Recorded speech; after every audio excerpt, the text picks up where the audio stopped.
করবে যেই নারী পাঞ্জে গানা নামাজ পড়িবে রমজানির রোজা কভু নাহি ছাড়িবে নিজে যতেরে রাখিবে খেয়াল স্বামীর সেবা করে যাবে বাঁচবে যত কাল তার জন্য জান্নাতের দ্বার খোলা রবে যে দ্বার দিয়ে ইচ্ছা বন্টি জান্নাত চলে যাবে।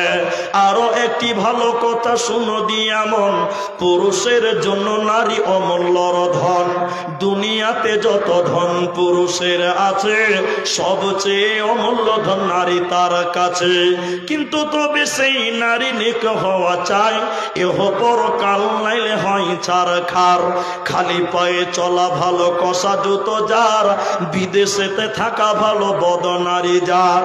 শুনো হে পুরুষ জাতি কোরআনে ফরমান তোমাদের নারী যদি হয় না ফরমান প্রথমতে বুঝাও তারে নানান প্রকারে তাতেও যদি না বুঝে বিছানাতে দেহ জুদা করে এই দুই প্রকারে যদি ঠিক নাহি হয় আদরের মার তবে কিছু মারা যায় অযথা মারিলে মারা আল্লাহ নারাজ হবে কিয়ামতের কোর্টে আল্লাহ হিসাব কষিবে।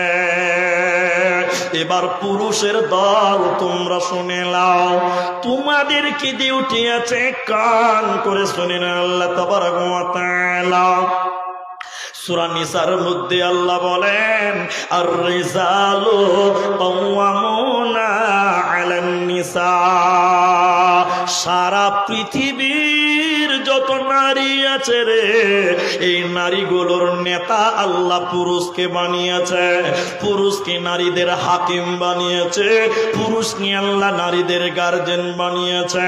আপনি গার্জেন কেন আল্লাহ তাদের চাইতে আপনাকে প্রাধান্য দিলেন কেন আল্লাহ কোরআনে বলছে ওয়াবিমা আনফাকু মিন আমওয়ালিহিম মাল ইনকাম করার দায়িত্ব তোমার।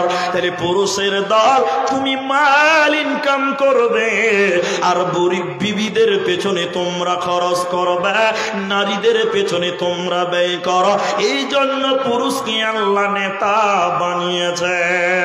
শুধু তাই নয় সারা পৃথিবীর যত পুরুষ আছে রে এদের দায়িত্ব হলো নারীদেরকে কন্ট্রোল করে নিয়ে সংসার করা নারীদেরকে ওসিয়ত করা।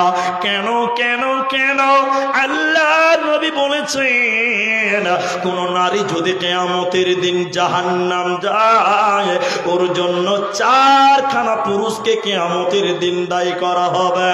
তুমি গার্জেন হয়েছ তুমি পুরুষ তুমি হাকিম তুমি জজ তোমার বিবি যদি জাহান্নাম যায় আল্লাহ তোমাকে সওয়াল করবে তোমাকে জিজ্ঞাসা করবে কারণ নারীর গার্জেন হলো পুরুষের দল।